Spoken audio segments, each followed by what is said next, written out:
Over the next several minutes, I will explain why everyone should have a precious metals portfolio. The British economic historian Neil Ferguson observes that we live in a world, in his words, on the edge of chaos. To give you an example of what he means, a winter snowbank up on a mountain is a thing of beauty until one snowflake too many turns it into a catastrophic avalanche. The author Nassim Taleb also alerts us to earth-shaking events. He calls them black swans, meaning that they are rare, but importantly, they do happen. We can hope a black swan doesn't appear in our lifetime, or I should say another black swan does not appear, because the September 2008 banking and financial collapse was clearly one of those rare events. So we ignore this reality at our peril. The prudent response is to accept the fact that potential chaos is a reality and that black swan events do indeed happen. So we need to take steps as best we think possible to prepare for the unexpected, knowing that each of us and our families will be protected come what may. One of these events is the title of my book, The Coming Collapse of the US Dollar. I co-authored with John Rubino and published in 2004. Even though there have been dozens of currency collapses since the end of the Second World War with limited repercussions, like the recent one in Zimbabwe, the collapse of the US dollar would clearly be a black swan. As the world's reserve currency, the fallout would be global. But here we are 8 years after the book was published, and yet the US dollar is still circulating in the States as well as in global commerce. So were John and I wrong in our book's conclusion? I don't think so. If a car is heading toward a cliff, sooner or later it will go over the precipice. The only thing that will prevent a catastrophe is to change direction. But unfortunately, the US dollar is still headed for the cliff, as I'll explain in a minute. But first, you need to make sure that you're not riding in that car, and here's where I turn to gold. You'll see from this table the dollar is indeed collapsing against gold. So too are the British pound, euro, and even the Swiss franc. And the Canadian dollar too has collapsed against gold, but not quite as much. Gold has risen 13.7% per year on average against the Canadian dollar, compared to 17.7% in terms of the US dollar. This difference, of course, reflects the Canadian dollar's relative strength, which was not strong enough, though, to keep it from falling against gold. Now, after looking at this table, you might be thinking that you missed an opportunity to increase your wealth. Don't worry, you haven't missed the move. As well as gold has done the past 11 years, it is still undervalued, as this chart of the Gold Money Index illustrates. The formula for this index is simple. Just divide total central bank foreign exchange reserves by the gold they hold in their vault. There are 4 key points on this chart. In the 1960s, the dollar was, in the popular saying back then, as good as gold because gold was overvalued. Its actual price was above its fair value, as arrow number 1 shows. Then after the US dollar's formal link to gold was broken in 1971, arrows 2 and 3 show that gold became overvalued for a time, marking in each case a temporary peak in price, namely $200 in 1974 and $850 in 1980. But look at the relationship between fair value and the actual price now at arrow number 4. Gold is still well below its fair value of about $11,000 per ounce. Now I can understand that an $11,000 price may sound shocking.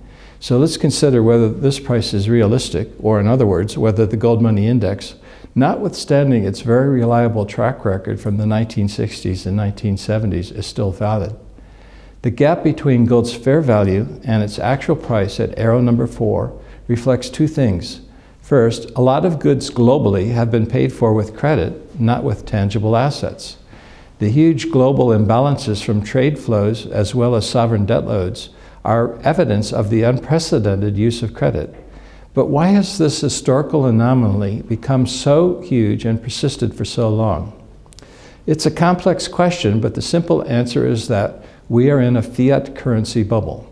From time to time, new conventional wisdoms defying logic and historical precedent become fashionable and fixed in the mindset of the population, holding sway until the bubble brought about by the fallacious thinking pops. We saw this phenomenon in the internet bubble when it was said that profits don't matter, only market share does. We saw it again in the real estate bubble when it was said that home prices only go up. And we are seeing it now when people say the dollar is money. It is not money in the true meaning of that word. The dollar, and indeed all national currencies of the world are only a money substitute. They are credit, or it may be clearer if we say that they are based on a promise. They are not tangible assets. They are not like gold, which is money, as the next chart explains. This chart of crude oil prices shows that something is happening to currencies that is more profound than first meets the eye. This is a base 100 analysis from 1950 to the present. While crude oil is becoming more and more expensive in terms of national currencies, its price when measured in terms of gold is essentially the same. In other words, an ounce of gold today purchases basically the same amount of crude oil as it did 60 years ago. This chart shows how gold preserves purchasing power, which is what money is supposed to do. So how do we reconcile this chart with the price of crude oil and gold essentially unchanged, with a table that shows gold rising at double digits?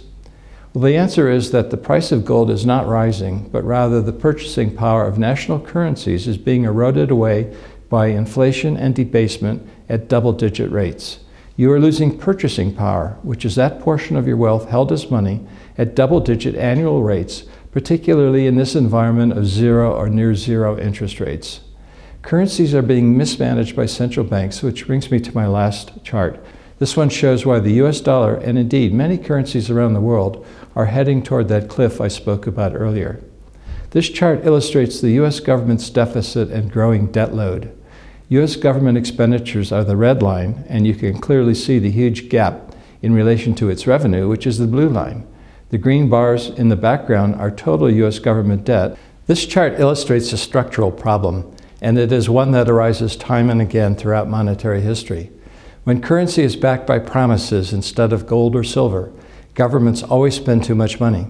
The result is that their deficits and debts grow. At that moment, the government forces the central bank to give them the currency the government wants to spend. This is happening today. You will recognize it as a process called quantitative easing, which again brings us full circle back to gold. We all know that governments cannot print gold or create it out of thin air. More importantly, gold's value does not arise from government edict, but rather from the countless people around the globe who appreciate its 5,000-year history as money. And I suspect they will increasingly value gold as today's interrelated insolvent bank and sovereign debt crises worsen. Physical gold is a tangible asset, so it does not have counterparty risk. In contrast, there are many forms of paper gold, but with these, you do not own gold, you only own exposure to the gold price, and this exposure comes with counterparty risk. With all the financial and monetary uncertainty in the world today, I recommend owning physical gold or its close cousin, physical silver. I will conclude by simply emphasizing that if you want the safety and security of professional storage, we at Gold Money can help make that storage convenient for you. From the 11th of December, Gold Money is offering gold and silver storage in Singapore. To celebrate this, all our customers can enjoy discounted rates on any purchases at this vault valued at $10,000 or more until the 11th of January 2013. Go to goldmoney.com/Singapore to find out more.